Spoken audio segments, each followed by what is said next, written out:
For millions of drinkers, they wake up in the morning and they tell themselves, today, I'm not gonna drink, right? They wake up a bit hungover, they might have had a few too many the night before, but they wake up and promise themselves that today, they're not drinking. But then what happens? Well, the evening comes around and those promises, they start to fade away. The idea of not drinking tonight kind of goes out the window. They buy a bottle of wine, they open a few beers, and the promise is kind of gone out the window. And I know that happens because I have made that promise to myself literally hundreds and hundreds of times. I've told myself, Leon, you're not going to drink tonight. 7 p.m. comes around and I'm drinking. Because for so many people, the evening is their moment of weakness, right? That's the moment that the cravings start, the idea of having a drink comes into their mind, and then everything comes tumbling down. So what I want to do for you in this video is I want to give you 8 things that you can do in the evening instead of drinking alcohol. Now, I've saved the best one till last. That's going to be the 8th one, so you want to make sure to stay tuned until the very end of the video. But if you follow the 8 things in this video, it's going to help you beat the evenings, beat alcohol, and build an awesome life for yourself. These are things that I've done in my life. I've battle tested every single one of these, and they really do have the power to change everything. So please do make sure to watch this entire video. And also, let me know in the comment section what you like to do in the evening. It'd be really awesome to hear from you guys. So please leave a comment down below. And also, guys, if you stick around with me to the very end of the video,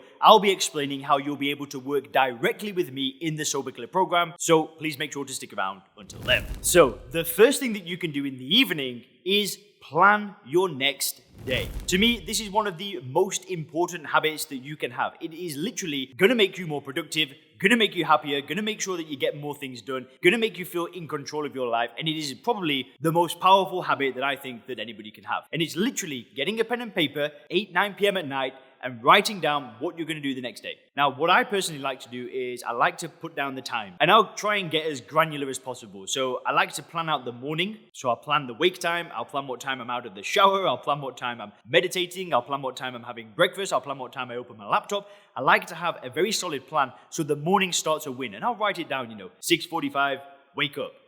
6:45 till 7:05, shower, get fully changed. And I like to have it plotted like this because it really makes you feel in control of the day. And then I'll plan out the specific work activities. I'll plan out what time I'm going to train. I'll plan out more work activities, what time the calls are. I don't know. I think I would get 30% more done on the days that I make a solid plan on the days where I'm just kind of winging it and just getting by. So that's the first thing that you can do. The second thing that you can do in the evening is you can journal and reflect on the day that's just passed. So what I personally like to do is I like to keep a bit of a diary. So I'll write down all the events that happened in the day because it can be really fun to read back on certain days and remember all the progress that you've made, because I think if we don't record the day, it's very hard to remember.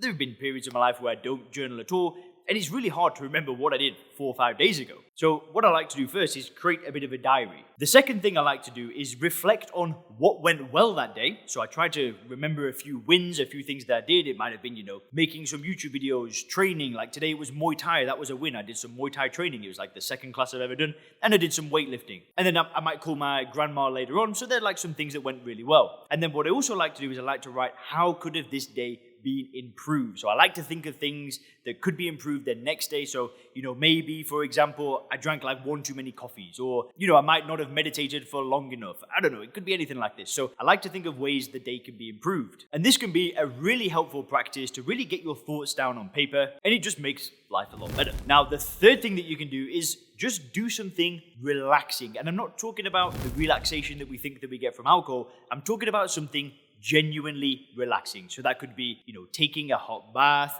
lighting some candles and some incense. It might mean going for a massage, going for a long walk with a partner or something like that. Why not do something really deeply relaxing? And it might mean, having a movie night. It might mean ordering takeaway food and not cooking. It might just mean hanging out at home and just really chilling out. Now, what I believe is that if we don't actually do the first thing, which is planning our day, and we don't actually schedule specific activities to do in the evening, our evenings often just disappear. So what I would recommend is planning relaxation into your day, like blocking out 2 hours where you go for a massage, you go for a pedicure, a manicure, maybe you go and get like a clean shave at a barber's or something like that. Try to do something relaxing. I think in this day and age, people are busy, people are stressed, they've got lots of responsibility, and we don't take enough time for ourselves. I'm guilty. I don't always do that, but I think that it can be so beneficial on our journey to not drinking Because we've removed something that was a crutch for so long, we need to give ourselves time to genuinely relax. Now, the fourth thing that you could do in the evening is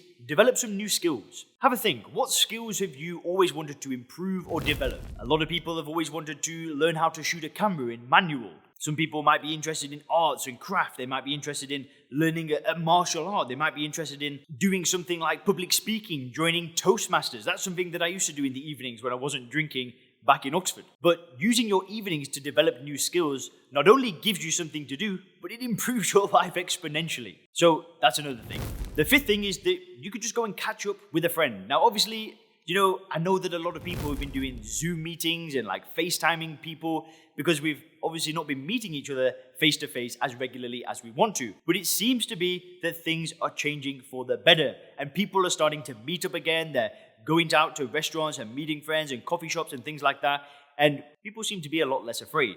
So now is a great time to reach out to old friends, rebuild relationships, go meet people face to face, and just have a great time. And I truly believe that when we're not drinking, we shouldn't be avoiding relationships. We shouldn't be avoiding parties. We shouldn't be avoiding bars. Sure, there are certain people that you may wish to avoid, but at the end of the day, we should be outgoing and embracing our relationships. And this could be a great thing to do in the evening instead of drinking alcohol. Now, the seventh thing that you could also do is you could try a new cuisine. That might mean that you go and buy some new recipe books. You watch a few YouTube videos on trying some new different flavors. It might mean going out to a restaurant and just trying a totally new cuisine. But that can be something fun. It can be a bit exciting. It can be something that you could do with a partner or maybe going on a date. Or it would be fun to do as a family as well with the kids. But it's much more interesting than sitting in front of the TV and pouring a glass of wine or opening some beers, right? Trying a new cuisine, ordering it in or learning to cook it yourself.